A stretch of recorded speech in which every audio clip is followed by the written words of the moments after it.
Wag na tayong magreklamo. Let us not complain on the things that we cannot enjoy as of the moment. Right now in COVID, we will just work with what we have. Grabe talaga to si COVID. Grabe. Sabi nga ni McKinsey, a consulting company, a crisis of immense proportion, an imminent restructuring, my God, it will change our lives. It will be a contactless society, whether you like it or not. It's just a matter of time. If you like it already, good, you can easily adapt.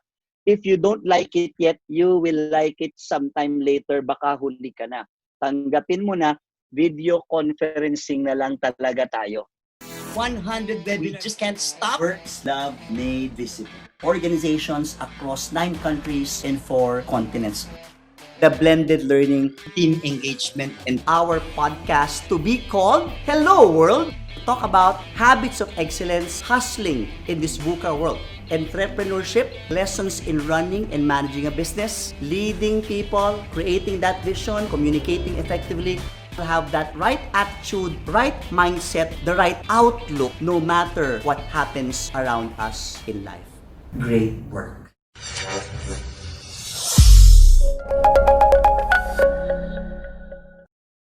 Louis, not Ogie Alcacid at your service, as some people would say. Okay? I'm in this field for the past 27 years, almost 3 decades. You can see numbers here that represent my professional experience. No? 300 plus companies pa lang naman po ang natitrain ng LJNB from 22 different industries, not just in the Philippines, but in different parts of the globe. So we've gone around, maybe one of the few Filipino trainers who has trained in 4 JAN. So here's the story. I'm looking at the time. I know that you may have some commitments after this. I will need a full hour from you, so please be with me all the way to, let's say, 2:45 or 3 o'clock, including some questions. Ganito po ang istorya. Yan, alam ko sa Bisaya, istorya ang tawag dyan, di ba? Ganito po ang istorya niya. Nag-lockdown tayo ng March, all of our in-person training engagements moved. 0.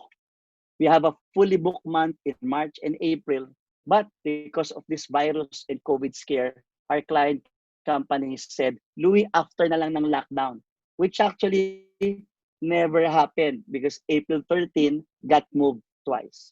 So it was crazy. We had our own crazy week as well. Those first 2 weeks after the lockdown, you're trying to figure out how are you going to work from home. There are people whose jobs depend in the office. What will they do? Will they bring the equipment with them?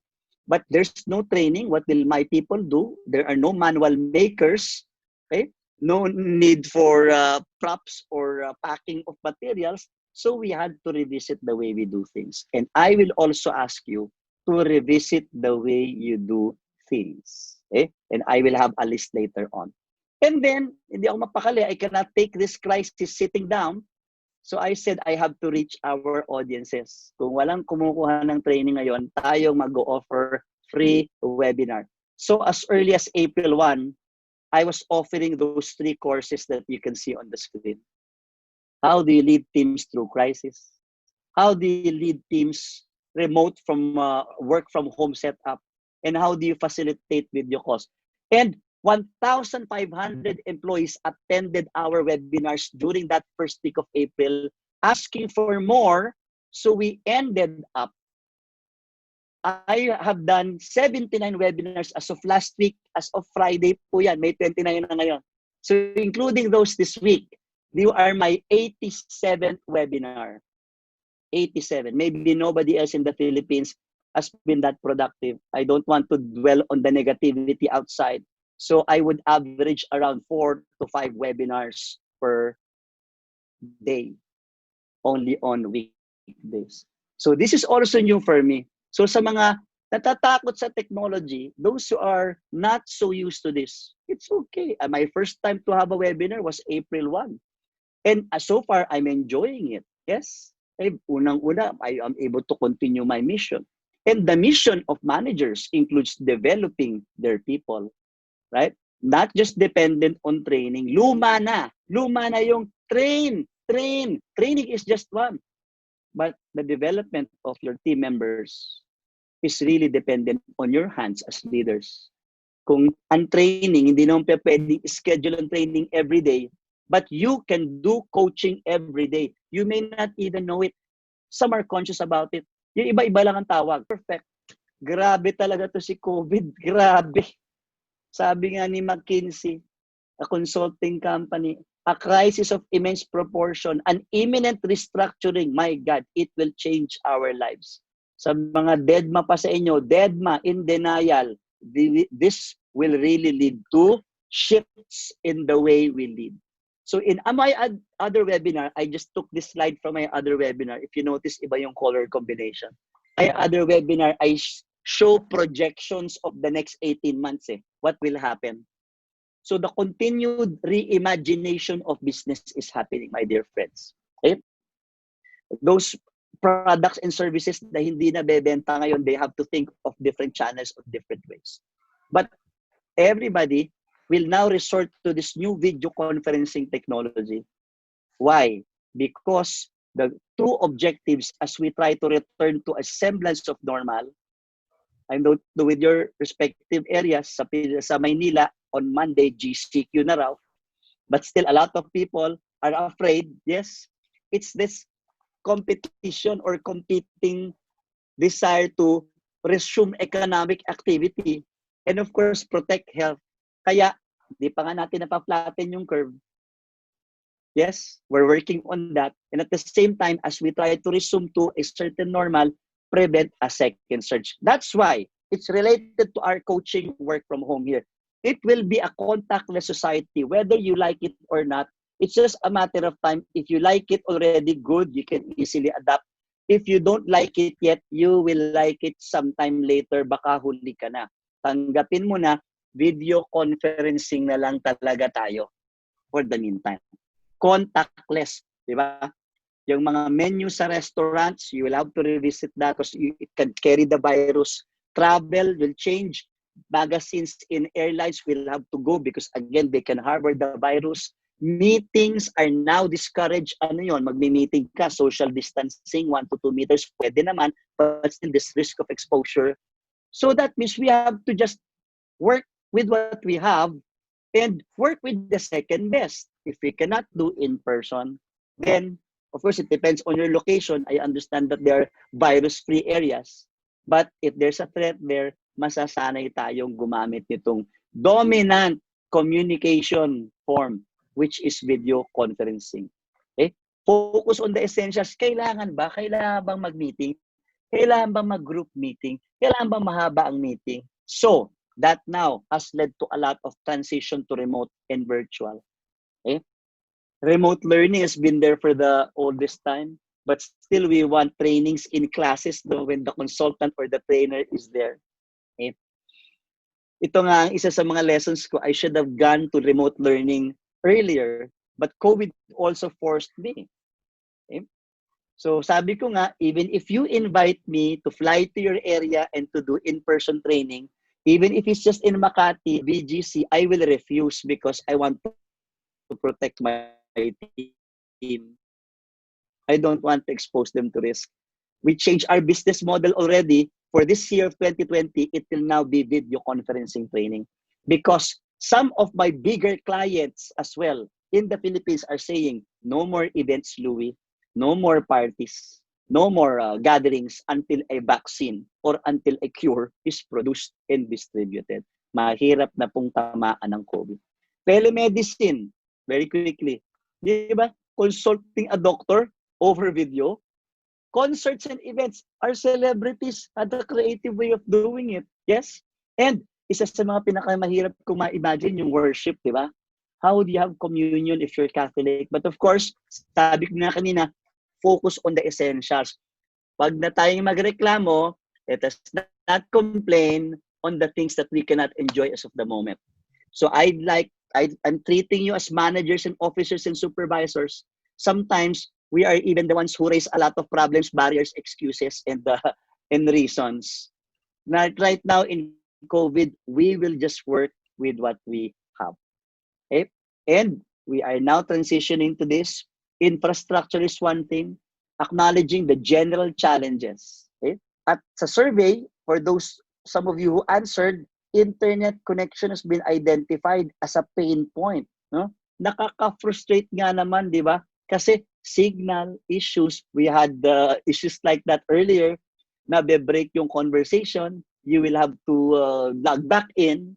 And if you can relate to this, part of your frustration is internet. Ang hirap nakakonect, it takes a while, and there's an article yesterday, out of 130 plus countries, 130 plus countries, the Philippines landed at 131st in terms of tech infrastructure.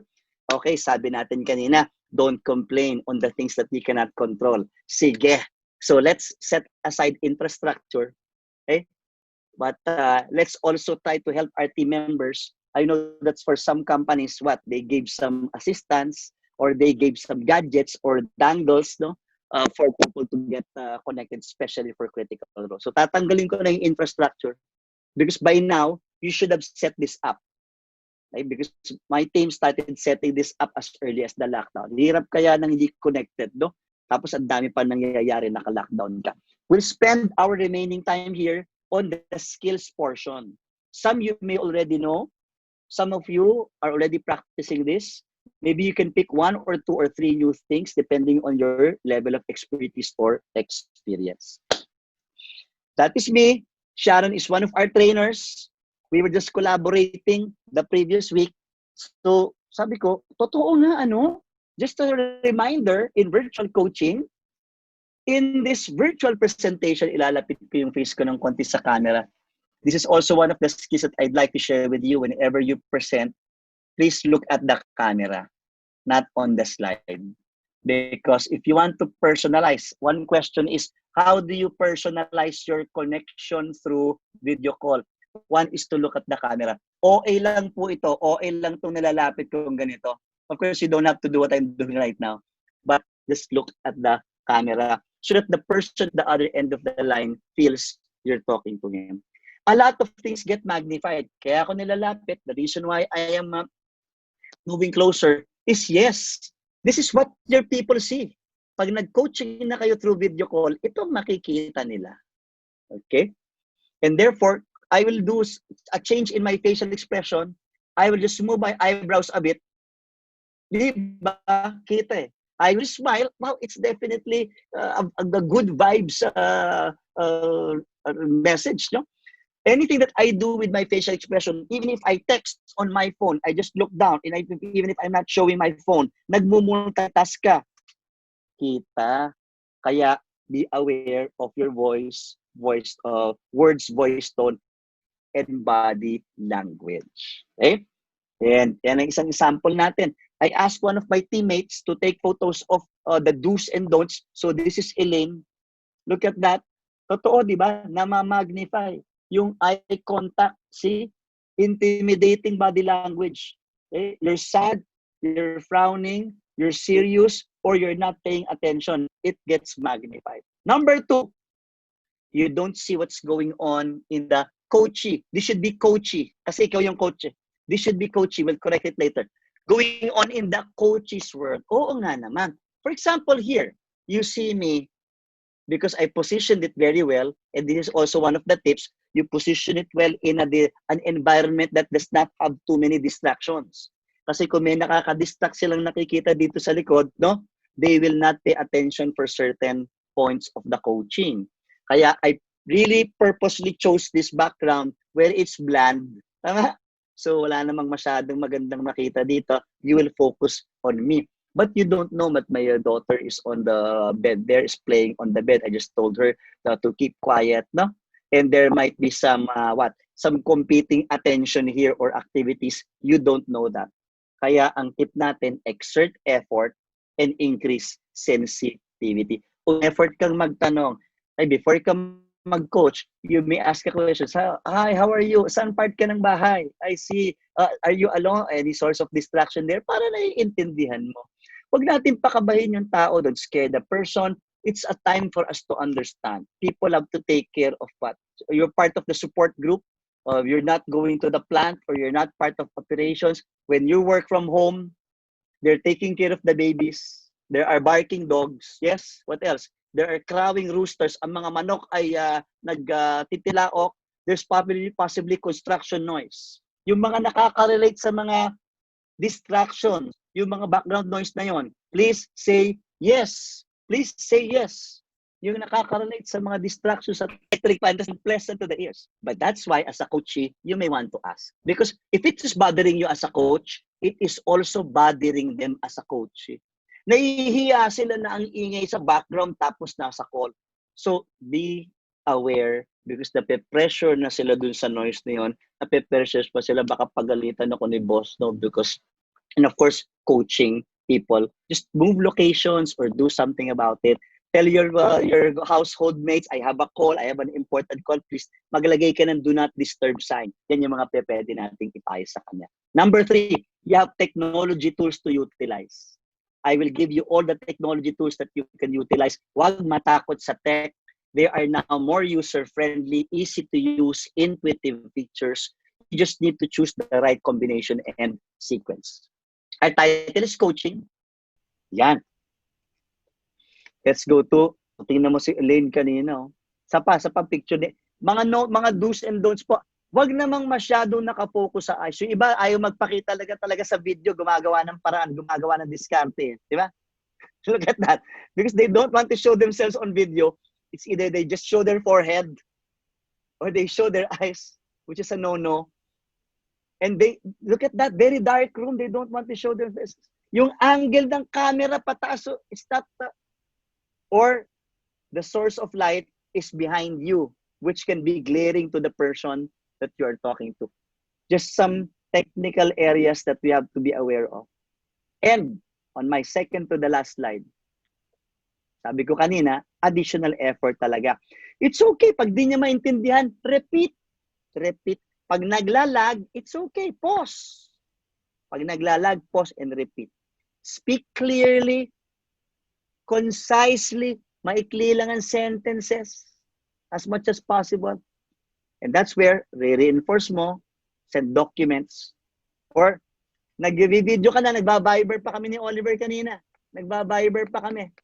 Okay? Especially if there are internet connection lags. My last slide. If you want to use Zoom, or if you want to use MS Teams, or whatever it is that you're using, you want to share a file, like scorecards, charts, and graphs, it's okay. But please look at the camera still. Don't get so focused or fixated on the screen. And it will also require effective transition from screen to video as you close this, which I will do in a while. Okay? So those are the tips. And we still have 3 minutes if we want to really have a hard stop at 3 o'clock. Okay? Would you have time for Q&A? I will turn it back to whoever. Sino ba? Man, is this still you or Michelle who would now moderate? Or I will now open it. Ako na to.